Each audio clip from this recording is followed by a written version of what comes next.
In the bustling city of Fort Collins, Colorado, a shocking series of events unfolded, forever changing the lives of 3 women and 1 prominent doctor.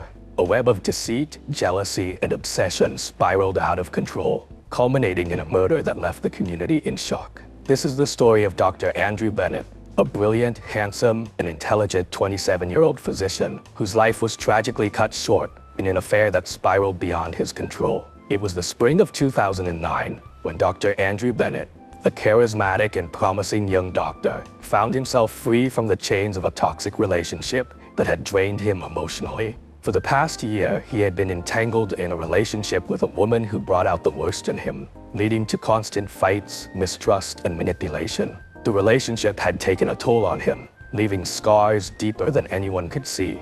He walked away from it with a heavy heart, but was determined to focus on his career and leave behind the emotional baggage. Andrew had a bright future ahead as one of the most promising young doctors at a prestigious hospital in Fort Collins. His charm and intelligence set him apart from others, and his reputation among both colleagues and patients was rapidly growing. From a young age, Andrew had always been ambitious. His parents, who raised him in a middle-class family, had instilled in him a sense of hard work and dedication. Growing up, he watched his mother work long hours as a nurse, while his father juggled 2 jobs to support the family. Despite the struggles, they provided him with everything he needed to succeed. Andrew excelled in school, and by his early 20s, had become the first in his family to attend medical school. The long hours, endless studying, and grueling internships were all worth it when he finally earned the title of doctor. Now at 27, he was determined to continue rising through the ranks of the medical field. Despite his career success, Andrew was emotionally exhausted. The toxic relationship he had left behind drained him of the energy to engage in anything serious. He wanted freedom and enjoyment, not the weight of commitment. His focus shifted entirely to his work and enjoying life. So when his female patients began showing interest in him, Andrew welcomed the attention, relishing the distraction they provided from the loneliness he secretly felt. Emily Collins, a 20-year-old college student, was the first to catch his eye. Emily had always been a carefree and lively girl, growing up as the youngest in a family of 4. She was used to getting attention and thrived on it. She was studying literature at a local university, a passion that filled her with dreams of writing a novel someday. But an injury during a hiking trip in May 2009 brought her to Dr. Bennett's office. She had twisted her ankle and needed a quick checkup. Andrew, ever the professional, treated her, but something in the way he listened to her every word, his calm and reassuring demeanor, sparked an interest in her. It wasn't long before Emily found reasons to stay longer after her appointment, lingering with idle conversation. She felt a connection with him, one she hadn't felt with anyone else before. For her, Andrew was an escape from the routine of university life. He was older, wiser, and more mature than the boys she was used to. She wasn't looking for anything serious either, just the thrill of being with someone exciting. By mid-June, their relationship had blossomed into something carefree. They spent time together, enjoying the fleeting excitement of each other's company without the need for labels or expectations. While Andrew casually enjoyed his time with Emily, his life took another unexpected turn when he met Megan Foster, a 30-year-old single mother. Megan's life had been anything but easy. At 18, she had fallen in love with her high school sweetheart, believing they would build a life together. They married young, and soon after, she had a son. But things didn't go as planned. Her husband, charming when they first met, quickly became distant, focusing more on his work than his family. By the time their son was 5, the marriage had completely unraveled. Megan was left to raise her son alone, juggling work as a real estate agent and motherhood. Her days were long, and her nights were even longer. While she had friends, none of them truly understood the weight she carried as a single mother. Every decision she made was for her son. By 2009, her son was 8 years old, and though Megan had made a life for them, she felt an emptiness she tried to ignore. When she met Andrew in the summer of 2009, it wasn't under romantic circumstances. She had brought her son in for a routine checkup, and Andrew was his doctor. It had been a stressful day for her, and when Andrew spoke to her with such empathy, asking questions about her life and her son, Megan felt seen for the first time in a long time. Unlike Emily, who was carefree and young, Megan longed for stability. She wasn't looking for a casual fling, but hoped Andrew, with his intelligence and maturity, might be the man who could step into her life and fill the void. They began seeing each other more frequently, with Megan finding reasons to come by the hospital. She told herself it was nothing serious, that she was just enjoying the company. But deep down, she began to hope for more. By late August 2009, Megan had fallen deeply for Andrew. She saw him as the kind of man who could take care of her and her son, the kind of man with whom she could build a future. But Andrew, still healing from his own emotional wounds, wasn't ready for that kind of commitment. He continued to juggle his casual relationship with Emily and his deepening bond with Megan, unaware of the emotional turmoil that would soon follow. As the summer turned to fall, the lines between Andrew's relationships blurred. What began as a carefree fling with Emily and a deeper connection with Megan would soon become more complicated than Andrew had ever anticipated. The growing tension, jealousy, and unspoken expectations would ultimately set the stage for the tragedy that none of them could foresee. In the spring of 2010, Andrew's life, which had once seemed so exciting and free, took an unexpected and dangerous turn. It was the season when he met Lauren Brooks, a woman who would unknowingly drag him into a whirlpool of obsession and destruction. Lauren, 25 years old, had recently married Eric Brooks, a successful businessman. From the outside, their marriage seemed perfect. Lauren, a beautiful and poised woman from an influential family, and Eric, a well-known and respected figure in the business world. However, beneath the surface, their marriage was strained, held together by nothing more than social expectations and appearances. Eric, distant and emotionally unavailable, spent more time in boardrooms than with his wife. Feeling increasingly isolated, Lauren sought comfort elsewhere. When Lauren first walked into Andrew's office for a routine checkup in April 2010, the chemistry between them was instantaneous. There was something magnetic about Andrew that drew her in. He was young, confident, and gave her the attention she craved but lacked at home. Andrew, still in his casual phase, saw no harm in flirting with her. Unaware of her marriage, they began spending time together.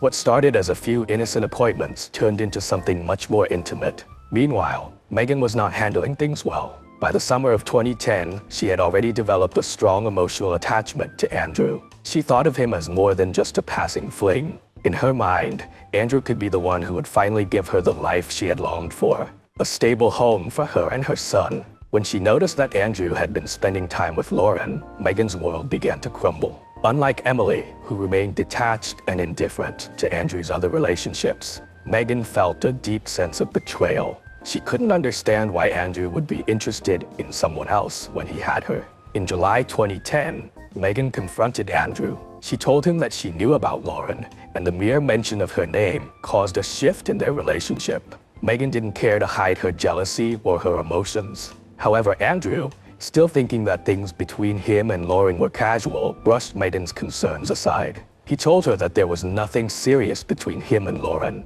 that he didn't even know she was married, and that Megan had nothing to worry about. But Megan could see through him.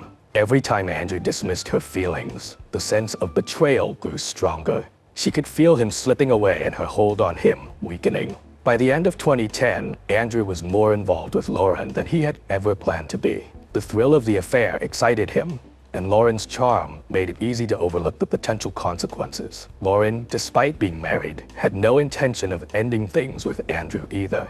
She found in him what she couldn't find at home: passion, attention, and escape from her emotionally vacant marriage. Meanwhile, Eric, oblivious to the affair, continued with his life, as too caught up in his work to notice the cracks forming in his relationship. By August 2011, Megan's frustration had reached a breaking point. She had spent more than a year watching Andrew drift further away from her, losing the emotional connection she had desperately tried to build. It was at a hospital charity event in early August that things took a dark turn. Megan saw Andrew and Lauren together, laughing and looking like they belonged to a world that didn't include her. That moment solidified her fears, and she knew she needed to do something about it.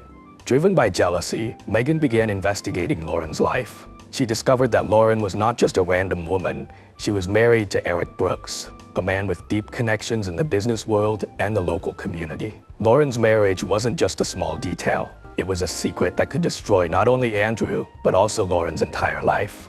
Megan now had the power to expose the affair, and she intended to use it. By late August, Megan sent an anonymous email to Eric. The message was brief but direct, revealing everything about Lauren's ongoing affair with Andrew. The words hit Eric like a sledgehammer.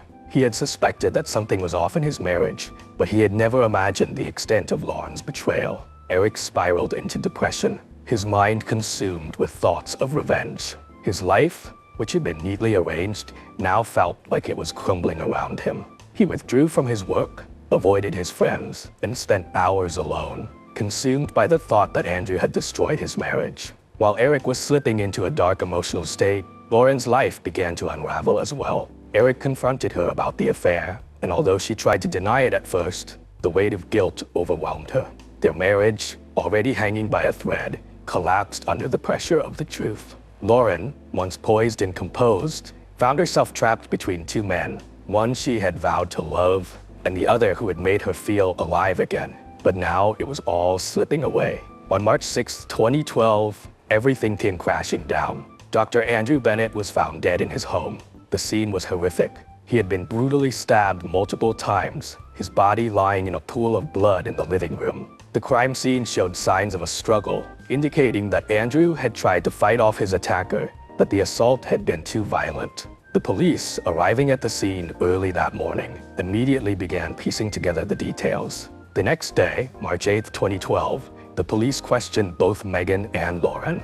Lauren was in shock, barely able to process the news of Andrew's murder. She denied any involvement, though her guilt over the affair was apparent. Megan, on the other hand, was noticeably erratic. Her emotions fluctuated between sadness and anger, and the police couldn't ignore how unsettled she seemed. However, neither woman could provide any concrete evidence that linked them to the murder. As the investigation unfolded, the police turned their attention to Eric Brooks. Eric appeared cooperative at first, showing the expected signs of grief and confusion. But as the police dug deeper, they uncovered a disturbing pattern. In the weeks leading up to Andrew's murder, Andrew had received threatening phone calls and messages. The tone of the messages was aggressive, warning him to stay away from certain people. The calls, traced back to Eric, placed him as the prime suspect. The discovery of these messages painted a clear picture of Eric's mental state. He had descended into madness, consumed by the idea that Andrew had destroyed his life. His obsession with revenge had grown over time, until it led him to Andrew's doorstep on the night of March 6th, where he committed the ultimate act of violence. What had started as a carefree affair had now ended in bloodshed, leaving behind broken lives and a shattered community. The investigation was far from over, but the police knew they were closing in on the truth, a truth that would expose the dark depths of human obsession,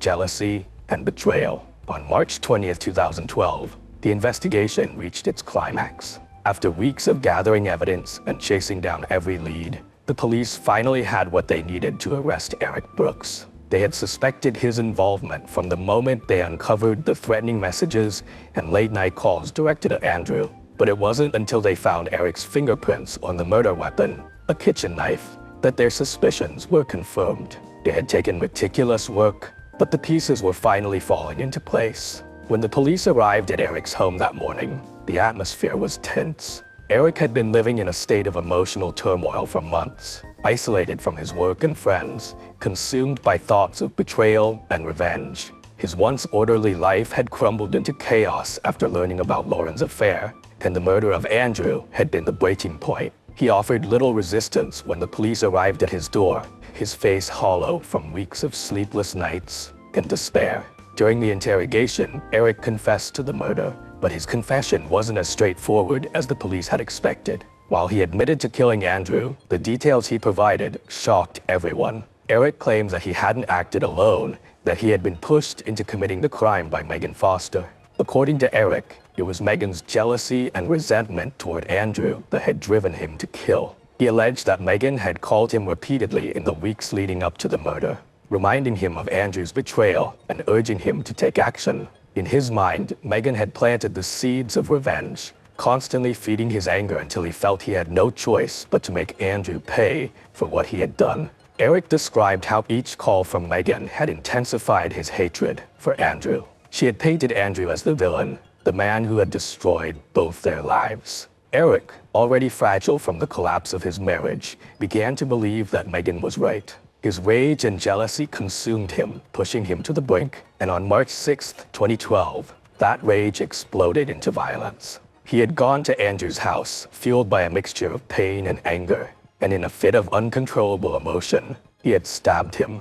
Eric's confession, however, wasn't enough to implicate Megan. Despite his claims that she had orchestrated the murder, there was no solid evidence linking her directly to the crime. The police had searched Megan's phone records and questioned her extensively, but they found nothing that could definitively prove she had encouraged Eric to kill Andrew. She denied everything, insisting that while she had been heartbroken and angry about Andrew's affair, she had never urged Eric to commit such an act. By the time Eric's confession was complete, the police were left with a tangled web of accusations and half-truths. While they had enough to charge Eric with the murder, Megan's involvement remained uncertain. Was Eric telling the truth, or was he trying to shift the blame for his own actions? The investigation had reached a critical point, but the answers were still elusive. By July 2013, Eric's case went to trial. The courtroom was packed with the media and local community, eagerly following every development.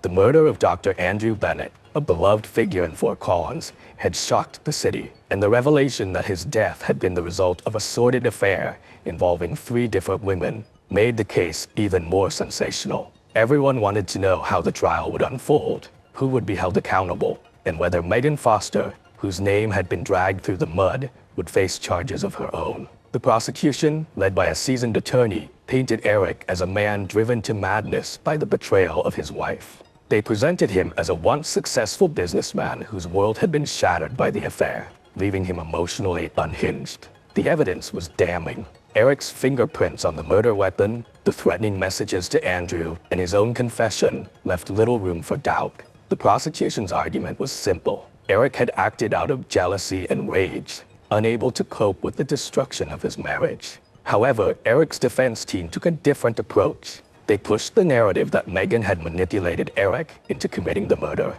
They argued that Megan, consumed by her own jealousy over Andrew's relationship with Lauren, had used Eric as a pawn to exact her revenge. They highlighted Eric's fragile mental state, claiming that he had been vulnerable and easily influenced by Megan's bitterness. The defense painted Megan as a woman scorned, someone who couldn't bear to see Andrew with anyone else and who had found a way to eliminate him without getting her own hands dirty. Throughout the trial, Megan's life was placed under intense scrutiny. Every detail of her relationship with Andrew was dissected, her emotions and actions questioned at every turn. Although she continued to deny any involvement in the murder, the accusations had left her reputation in tatters. The media portrayed her as the other woman, a manipulative force behind the scenes who had orchestrated the entire tragedy. Even though there was no concrete evidence against her, the whispers of her guilt lingered in the public consciousness. The emotional toll of the trial was immense. Eric, who had once been a respected businessman,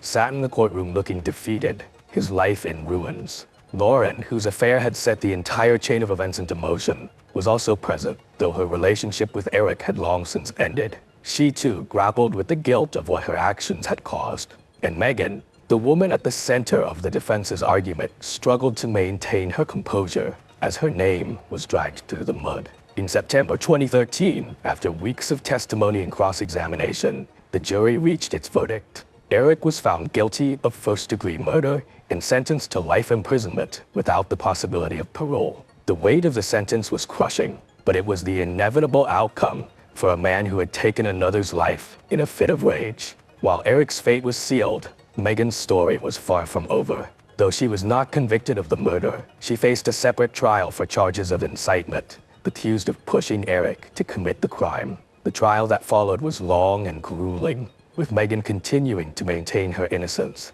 She insisted that while she had been angry and hurt by Andrew's betrayal, she had never wanted him dead. However, the damage to Megan's life had already been done. The accusations alone had destroyed her reputation, leaving her ostracized by friends and family. Even if she were to walk free, her life would never return to what it had been before.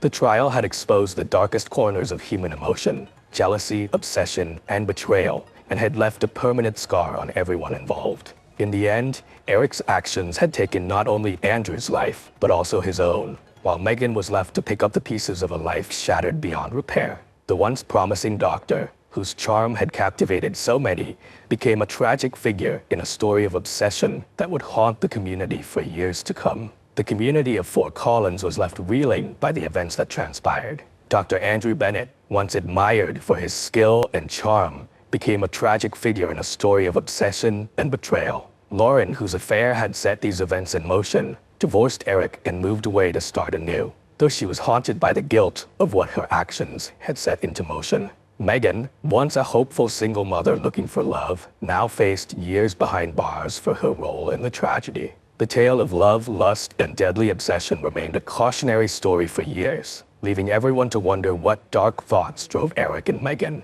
and if it could have been prevented.